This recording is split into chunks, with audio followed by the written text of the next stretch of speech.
Então, dando continuidade à nossa aula, vamos para a avaliação multidimensional do idoso. Então, o que é essa avaliação? É um processo diagnóstico multidimensional, isto quer dizer que envolve tanto as características do idoso, a família e a sua comunidade. Tem como objetivo quantificar o grau de comprometimento funcional global do paciente idoso, que a gente chama de diagnóstico funcional, e também identificar a presença de deficiências, de disfunções ou de doenças nos sistemas fisiológicos, que a gente chama de diagnóstico etiológico. A primeira médica a se interessar por essa avaliação multidisciplinar foi uma médica de Londres chamada de Marjorie Warren, em 1930. Ela observava que os pacientes idosos dificilmente tinham alta dos hospitais, eles vinham a óbito, então ela percebeu a necessidade de uma avaliação mais prioritária, mais globalizada do indivíduo idoso. Então ela propôs uma reabilitação individual realizada por uma equipe de multiprofissionais. E lá em 1946 ela lançou o seu artigo na revista Lancet. Então, qual que é o objetivo desse tipo de avaliação? Ter um olhar globalizado do paciente idoso, ao mesmo tempo avaliar de maneira específica e sistemática. Dessa forma, a gente consegue obter mais informações, fazer mais diagnósticos, identificar mais problemas, traçar um perfil tanto físico como cognitivo, emocional e social desse paciente, e isso permite que consiga se fazer um tratamento e um acompanhamento com maior abrangência, com maior efetividade, melhorando a qualidade de vida e funcionalidade desse indivíduo idoso.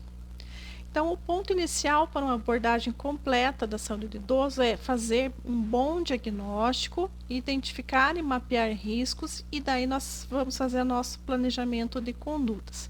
Já sabemos que o idoso é um paciente distinto, ele é bastante complexo, com polifarmácia, polipatologia, ele pode ir evoluindo para incapacidade ou perda funcional,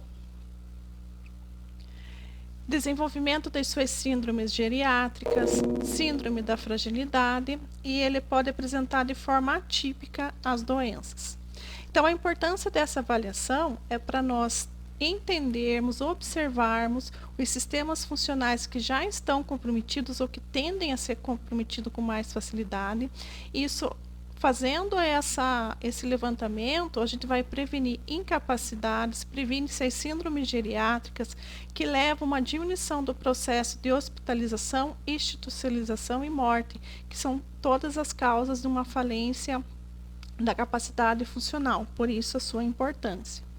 Então, existem diferentes contextos para realizar essa avaliação, pode ser feita tanto no domicílio, a nível hospitalar, na unidade básica de saúde e nas instituições de longa permanência. Então, lembrando da funcionalidade, é a manutenção das atividades de vida diária, lembrando que as atividades de vida diária envolvem as atividades básicas, as atividades instrumentais e as atividades avançadas. A manutenção dessa funcionalidade preserva a autonomia e a independência do paciente. Então, definição da funcionalidade global. É a capacidade do idoso de gerir a sua própria vida ou cuidar de si mesmo. Então, o idoso saudável é aquele capaz de realizar suas atividades sozinho, de forma autônoma e independente, mesmo que apresente doenças. Então, a dependência ou a perda da capacidade funcional dificulta para a realização de tarefas simples e essenciais para uma vida independente, incluindo as atividades de autocuidado com o seu próprio corpo, alimentação e as atividades domiciliares. E daí o idoso vai precisar da necessidade de ajuda de outra pessoa, daí ele deixa de ser independente. Então, lembrando as atividades de vida diária são tarefas do cotidiano necessárias para que o indivíduo cuide de si mesmo e de sua própria vida. Nós temos as atividades básicas de vida diária, que são atividades fundamentais para a autopreservação e sobrevivência, são os cuidados básicos com o seu corpo, escovar os dentes, tomar banho, pentear o cabelo, se alimentar. As atividades instrumentais, são as atividades que promovem a capacidade do idoso em ter a sua própria vida independente, viver sozinho, se relacionar na comunidade e fazer os cuidados do seu domicílio, como lavar a louça, lavar roupa, varrer a casa, arrumar a cama. E as atividades avançadas são atividades relacionadas à integração social, atividades produtivas, recreativas, sociais, capacidade do indivíduo idoso viajar sozinho, pegar um ônibus, pegar um transporte. Então, essas atividades elas vão subindo no grau de complexidade, as básicas, as instrumentais e as avançadas. Nós temos uma classificação dos idosos. Idoso robusto é aquele idoso que tem as mesmas características de um adulto saudável, ele tem capacidade de realizar todas as atividades de vida diária. Temos o idoso em risco de fragilização, é aquele idoso que vai perdendo a capacidade de realizar algumas atividades mais avançadas ou atividades instrumentais, algumas instrumentais. E o idoso frágil, ele perdeu toda a capacidade de realizar qualquer dessas, ou a grande maioria dessas atividades. Então, o grau de complexidade vai subindo e à medida que o idoso ele vai perdendo essa capacidade de realizar essas atividades, ele inicia-se então com a perda da capacidade mais avançada, depois a instrumental e depois a básica. Então, nós temos uma classificação clínico-funcional dos idosos. Esse modelo de classificação clínico-funcional proposto é baseado em uma visão de saúde pública, fortemente ancorado na multidimensionalidade dos determinantes da saúde do idoso. Nesse modelo, o termo fragilidade é utilizado para representar declínio funcional iminente e o definitivo. A funcionalidade global do indivíduo sempre foi fundamental para qualquer classificação de idoso.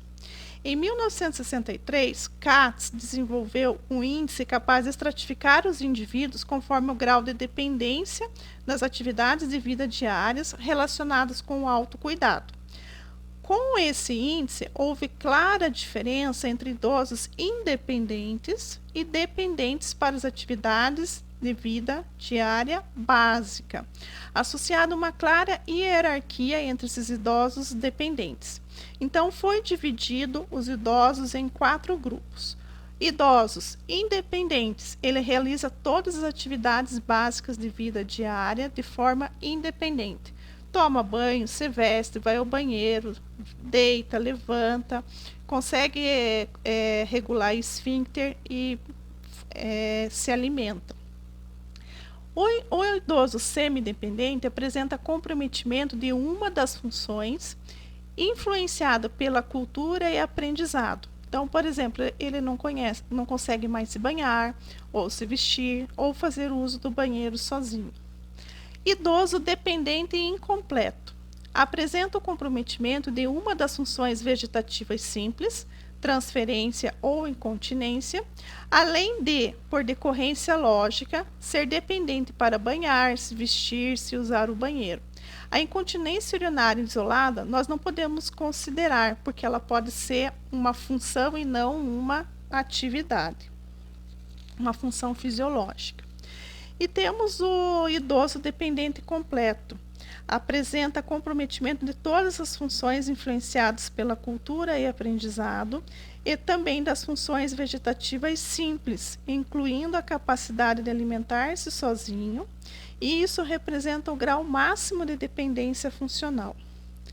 Porém, em 1969, 2 outros estudiosos dos idosos, o Lawton e o Brod, eles confirmaram a importância da avaliação da funcionalidade do indivíduo tanto nas atividades básicas de vida, mas também sugeriram a avaliação de competências mais complexas do funcionamento humano, que ele passou a chamar de atividades de vida diária instrumental, que elas estão relacionadas à automanutenção. Assim, os idosos podem ser independentes, podem ser dependentes parciais ou dependentes completos. Usualmente, O declínio funcional segue uma hierarquia, iniciando pelas atividades mais complexas, a perda da capacidade, até comprometer o autocuidado básico. Também pode ser consequência do envolvimento isolado ou associado de domínios funcionais. Então, a classificação clínico-funcional do idoso depende diretamente dessa classificação que estamos apresentando para vocês, que é essa classificação funcional. Essas escalas de classificação são imprescindíveis para a avaliação objetiva do idoso e para a formulação, implementação e avaliação do plano de cuidado. O envelhecimento está intimamente associado ao processo de fragilização, mas a gente não consegue identificar uma causa, um efeito direto para que essa fragilização se desenvolva, porque ela não segue um padrão homogêneo de evolução, e isso justifica o que a gente já comentou sobre a heterogeneidade presente nos idosos da mesma idade. Então, a gente já sabe que a idade por si só não é um bom preditor de fragilidade. E para expressar de forma mais clara os vários subtipos de idoso, sugere-se a utilização da escala visual de fragilidade, que é baseada na funcionalidade e na complexidade clínica dos idosos. A escala é essa aqui. Ela exibe extremos opostos. Temos o indivíduo mais bem-sucedido, robusto, daí o indivíduo com envelhecimento usual, aquele indivíduo idoso que apresenta alguma limitação funcional, mas ainda mantém a sua independência, o idoso com dependência funcional e o idoso com falência orgânica. Então, esses dois extremos de uma grande reserva homeostática e o alto grau de vulnerabilidade é que vai classificar os idosos, né? Então, o que é um idoso robusto? É aquele cuja condição de saúde é caracterizada pela ausência de declínio funcional. É capaz de gerenciar sua vida de forma independente e autônoma e não tem incapacidade funcional ou condição crônica de saúde associada a mais vulnerabilidade. Então, aqui nós temos a manutenção da independência do paciente. Então, com relação à funcionalidade, nós temos o idoso independente, o idoso em declínio funcional iminente e o idoso com declínio funcional estabelecido. À medida que a escala, nós vamos vindo aqui do envelhecimento fisiológico, senescência, vamos indo em direção à fragilidade, o processo de fragilidade e o processo patológico. Então, nós temos mais ou menos um limite aqui entre o indivíduo independente e robusto e aquele indivíduo que já apresenta algum declínio funcional e apresentando uma limitação funcional. Nós podemos classificar, de acordo com a independência, declínio funcional iminente e declínio funcional estabelecido, os idosos que apresentam, dentro do declínio funcional estabelecido, dependência para as atividades instrumentais e avançadas. E aqueles que estão mais comprometidos, eles vão apresentar dependência para todos os tipos de atividade. Então, eles têm atividade básica, instrumental e avançada como dependência. Essa dependência, quando ele tem da atividade instrumental e avançada, pode ser parcial ou pode ser completa. E da dependência em todas as atividades, pode ser semi, incompleta ou completa. Então, vamos percebendo que à medida que o idoso vai se direcionando para a fragilidade, ele sai do idoso robusto, idoso em risco de fragilização e idoso frágil. Ainda nós podemos ter idoso frágil de alta complexidade e idoso frágil em fase final de vida. O que é o idoso frágil de alta complexidade? Desculpe, de baixa complexidade primeiro. São os idosos que apresentam um declínio funcional estabelecido e baixo potencial de reversibilidade clínico-funcional. Esses idosos, o acompanhamento geriátrico, gerontológico especializado não necessita ser feito de forma intensiva. O objetivo das intervenções é a piora do estado funcional. Um idoso frágil de alta complexidade são idosos que apresentam dependência funcional nas atividades de vida diária associadas às condições de saúde de difícil manejo devido à dúvida diagnóstico-terapêutica. O termo alta complexidade sugere elevado potencial de ganho funcional e ou de qualidade de vida. Esses idosos são aqueles que mais se beneficiam do acompanhamento geriátrico, gerontológico especializado. E o idoso em fase final de vida são aqueles que apresentam dependência funcional estabelecida e sobrevida estimada menor que 6 meses. O foco das intervenções é o cuidado paliativo, baseado no conforto do paciente e seus familiares. Dentro dessa escala, nós temos subdivisões dos indivíduos numa categoria de 1 a 10. À medida que ele vai apresentando maior declínio da sua funcionalidade, independência e autonomia, até chegar no estágio de maior vulnerabilidade. Então, lembrando aqui da nossa figura do modelo multidimensional, nós temos a autonomia e a independência. Na autonomia, nós trabalhamos com cognição e humor, e na independência, mobilidade e comunicação. Então, hoje, gente, só vou citar para vocês, vai ser em outra aula, que para avaliar cada item desses, nós temos escalas, né? São instrumentos que vai facilitar essa avaliação para que ela não fique tão objetiva. Então, essas escalas são instrumentos de avaliação para que ela não fique tão objetiva. Então, para as atividades de vida diária, nós utilizamos principalmente a escala de Katz. Existem outras escalas, depois nós vamos ver cada uma delas. Bartel, Katz, medida de independência funcional. Para trabalhar com as atividades instrumentais de vida diária, principalmente a escala de Lauto. Existe o questionário das atividades de Pfeffer e a medida da independência funcional. Então, nós estamos aqui, tentando aplicar escalas para avaliar esses itens. Os sistemas funcionais, né? Aqui, sistemas funcionais, cognição, humor, mobilidade e comunicação. E tem, além disso, na avaliação, aquilo que já é avaliado normalmente nos outros pacientes, na criança, no adolescente, no adulto, né? A parte dos sistemas fisiológicos, principalmente no idoso, sono, sistema nervoso central, músculo esquelético, respiratório, nutrição, cardiovascular, gênito urinário, digestório, tegumentário e saúde bucal. Então, como é que a gente avalia a cognição do idoso? Também tem instrumentos. O mais utilizado é o mínimo exame do estado mental. Existe por meio de reconhecimentos de figuras.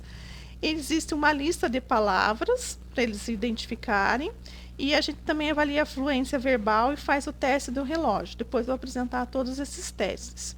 A parte do humor e comportamento, nós aplicamos uma escala geriátrica de depressão.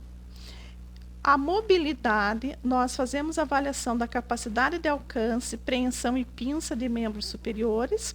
Analisamos a postura, a marcha e transferência, a capacidade aeróbica dele e a continência esfincteriana. Também tem métodos específicos para isso. Então, na mobilidade tem Snellen simplificado, teste do sussurro, avaliação da voz, fala e deglutição. Os sistemas fisiológicos reguladores também são avaliados, neuroendócrino e imunológico. É levado em consideração, a gente já falou, a polifarmácia e história pregressa e fatores contextuais. Então, aqui também algumas escalas, instrumentos, só para mostrar para vocês que o idoso, além daquele exame físico normal que a gente faz, nós aplicamos essa escala, que são escalas preditivas de riscos que o idoso pode estar sofrendo, né? Então, funcionalidade global, atividades de vida avançada, instrumental e básica, principalmente CATS e Lawton Brod, cognição, mini exame do estado mental, humor, escala de depressão geriátrica, mobilidade, temos várias metodologias, teste da caminhada, esse que é muito usado, Time Up and Go Test, e a comunicação, também alguns tipos de teste. Então é isso, gente. Espero que tenham gostado. E o mais importante é que vocês entendam que quando a gente vai fazer uma avaliação do idoso, não é só exame físico. Muitos outros fatores estão relacionados, como a gente viu. Obrigado da atenção de todos.